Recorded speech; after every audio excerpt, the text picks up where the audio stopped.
te caguela.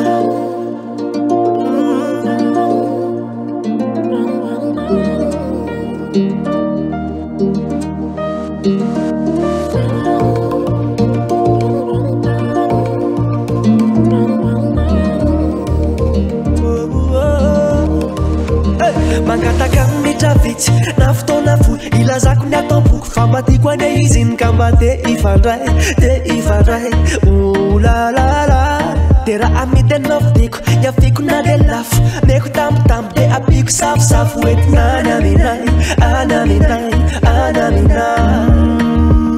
jasina kosy jasina fanazavana jaky tatarabe amin'ny tarakama efa maro be koroko tsiriritra ka tsy ho asina veritina de irenitra zayany mahay anazy zayany maty anazy ohatrany tiako ane izy ny sady mba karakaraiko tsy homeko anizy baby gale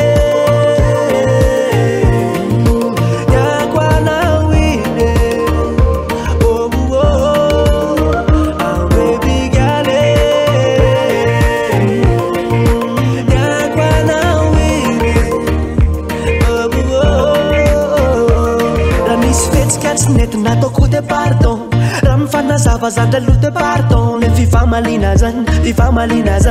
oh non non non non tsisy miady zany il faut faire attention raha misy tsy mazava sina explication save karako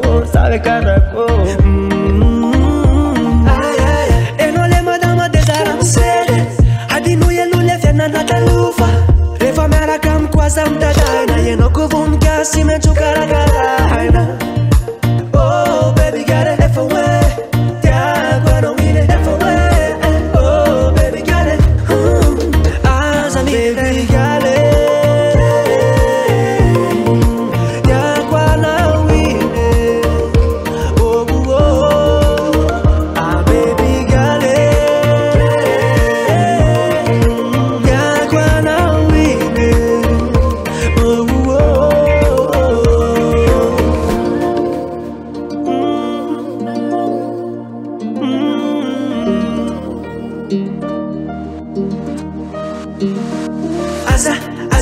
Azam tadaila, azam tadana yanam, oh baby girl.